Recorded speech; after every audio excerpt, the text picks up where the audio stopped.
Hey Robo-Buddies! So today I want to talk to you guys about The Death Cure by James Dasher, which is book 3 of the Maze Runner trilogy. Now if you guys didn't see my videos on book 1 and 2, you can click here to check those out, but definitely watch those videos before you watch this one, because, I mean, this is the last book in the trilogy, and it's probably not going to make any sense unless you know what happens in the other 2 books. I was a huge fan of the second book. I didn't really care for the first book too much, but the second book totally won me over to the series, and I was dying to find out what happened with this last book. So at the end of the second book, all of these kids from Group A and Group B were promised that if they reached this certain location, then they would receive the cure to the flare. And all of these kids were told that every single one of them were infected with the flare, so they knew that they were all going to go crazy and turn into these cranks who were like, I need a nose! You know, and they were crazy people. So they were all wanting to get to this location, and a lot of them died from lightning storms and by the cranks and all sorts of stuff. And once they got there, there wasn't anything there. And they were like, I can't believe it, we've been ripped off, what is going on? But then, after a certain time happened, these weird, like, mechanical robot-looking things got there, and they had to fight these weird mechanical robot things, which kind of looked like grievers, if I remember correctly. I don't remember if that was in the end of book 2, or if there were grievers in book 3. I think both. But they were, like, gigantic evil robots, and they had to kill them, and then this, like, hovercraft thing arrived, and people had to get on board, and then Brenda, and I think it was Jose, got on board as well, and they were also cranks. They didn't have the flare so much so that their brains were extremely affected. And so Thomas was like, get on here, I want to save you guys, please, you know, I want to give you guys the cure. And so they were taken away, and they were like, yay, everything's gonna be great, we're gonna get this cure. And then they discover in the third book that that's not the case. This was just another variable once again, and that they still needed to run some more tests to figure out this information. And so book 3 starts out with Thomas in this white room, and he hasn't showered in like 3 weeks, and he's been in this white room for, you know, almost a month, and he feels as though he's going crazy because he's like, what is going on? Am I gonna get this cure? What's happening to all of my friends? I don't understand.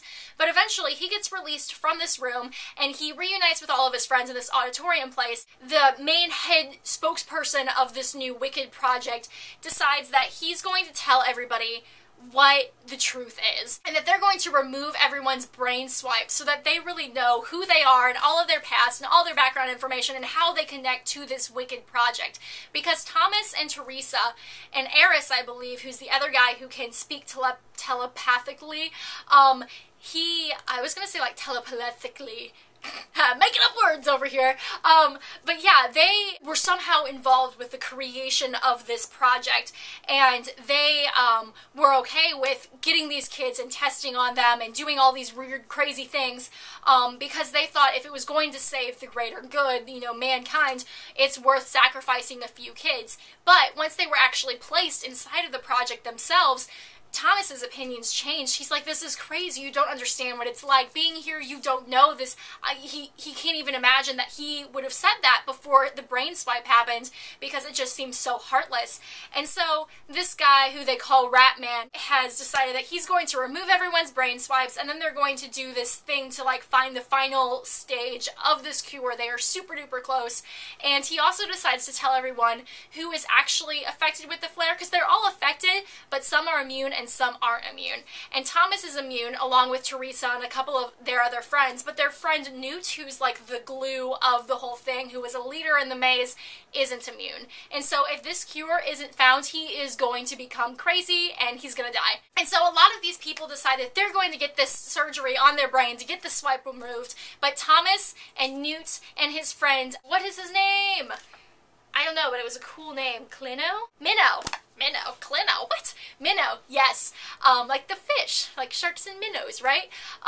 Okay, so they decide that they're not going to get this brain swipe because they still don't trust Wicked. So everybody else gets this brain swipe, and Thomas and Minnow and Newt are like, we have to escape, we gotta get out of here, something isn't right.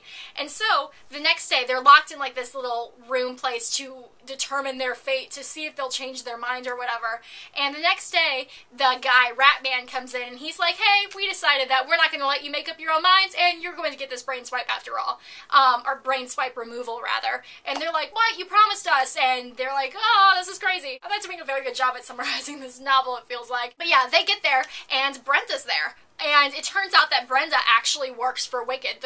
Brenda was the crank, supposedly, from the second book, who Thomas was starting to develop a crush on.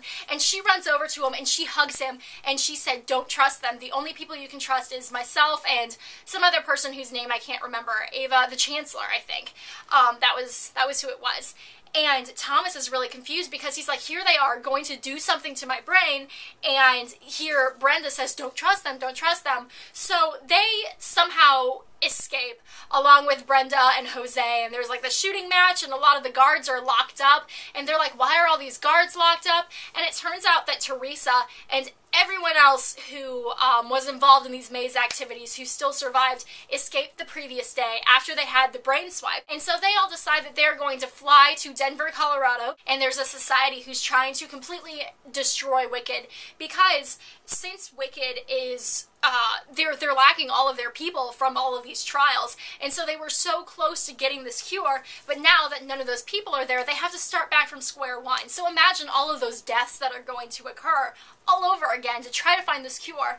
And so they decide that they're going to destroy Wicked completely because they don't think it's right. You know, they would rather not have this cure than to waste all of this money finding this supposed cure when really they don't know if this cure is going to happen or not, because they're not being honest with their patients. The guy, Ratman, actually visits Thomas through like the screen thing and says that we need you here. You are our only hope, you know. And so Thomas is left with this decision. Is he going to go there and try to find this cure, believe Ratman, or is he going to completely destroy the compound and eliminate every single sort of hope that they had in finding a cure?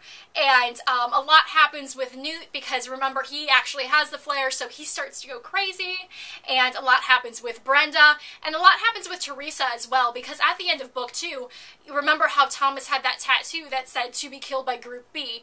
Well, turns out Teresa was actually supposed to kill Thomas, and so Thomas doesn't really trust her. I don't care for the third book as much as the second book, but I'm very, very thankful that I read this series, because it's a very awesome concept, and it's just a very, very, very good series. I'm so thankful that I read it. So I definitely recommend that you guys read this series. Book 1 may be difficult to get through, but book 2 is so incredibly worth it. And book 3, the ending, I don't know if I care for the ending so much.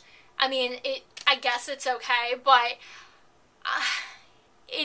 you'll have to read it, obviously, to really understand what I'm talking about, but I feel like I'm leaving so much out, but I don't want to give anything away, but it's definitely a good series to read, so check it out.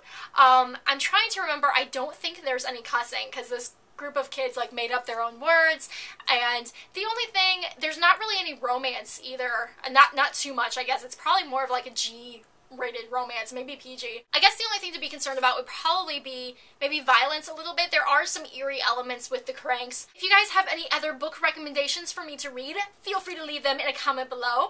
And thank you guys so much for watching this video, and I will see you all very soon. Ciao.